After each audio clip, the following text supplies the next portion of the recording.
April 2012. It's spring in the Twin Cities.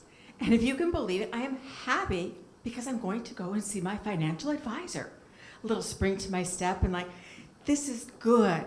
He and I have been working together for a couple of years, and I knew that whenever I got into a problem or a difficulty, he would always help me out. So I'm walking up to his office, comfortable, walk in, he greets me, goes, "Oh, Mary, hi, come on in, it's good to see you." We exchange a little social chit-chat, and then it's time to get down to the business of the day.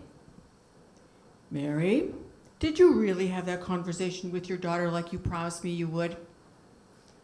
I said, Pat, yes, I talk to my daughter all the time, but you know, kids starting out today need a lot of help, and so, no, I didn't really talk to her about what I said I was going to. He looked at me as if to say, what is so difficult about a conversation? But instead, he said, it's hard, I know it's hard. And if you'll just sit tight with me, I'm going to help you. I'm going to tell you exactly what you need to do and what you can say so you can have this conversation with your daughter. And for the next 5 minutes, he told me exactly what I needed to do. So I'm walking out of the office. Can you imagine how I felt?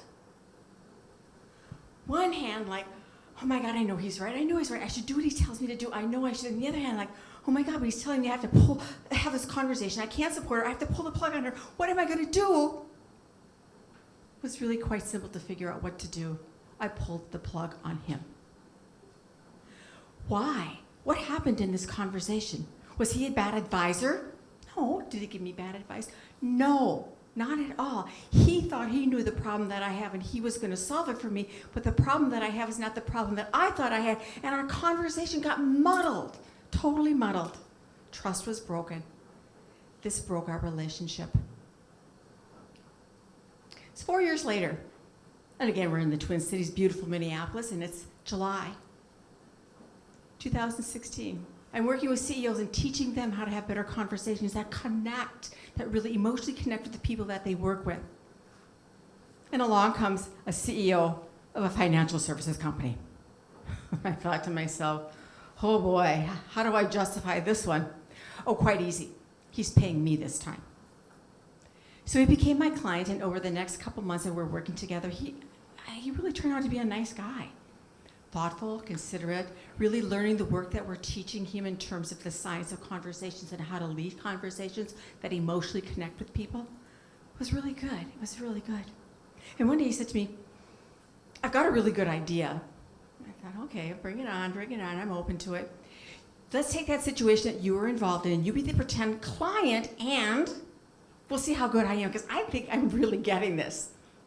Of course, I'm thinking, bring it on, buddy, bring it on. We'll see how good you are. And he opened the conversation like this. Mary, I know that you had a difficult conversation with a financial advisor before, but I'm going to ask you a really different question. What would it be like if you did have a conversation with your daughter? If you did get that going with her? I kid you not.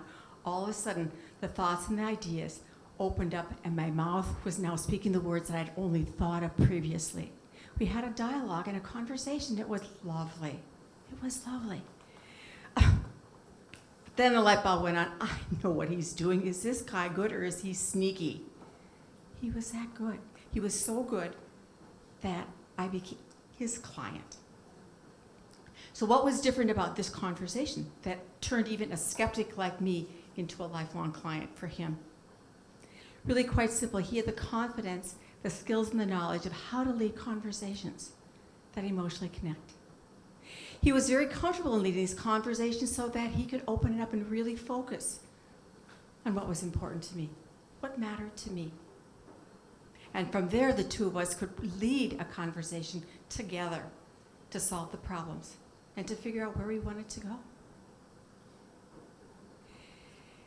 There's both the science and a skill to leading conversations that make or break a relationship.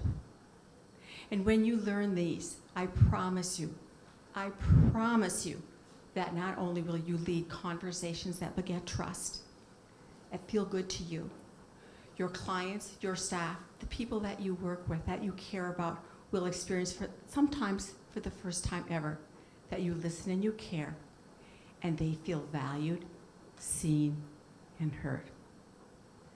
That's what makes a conversation.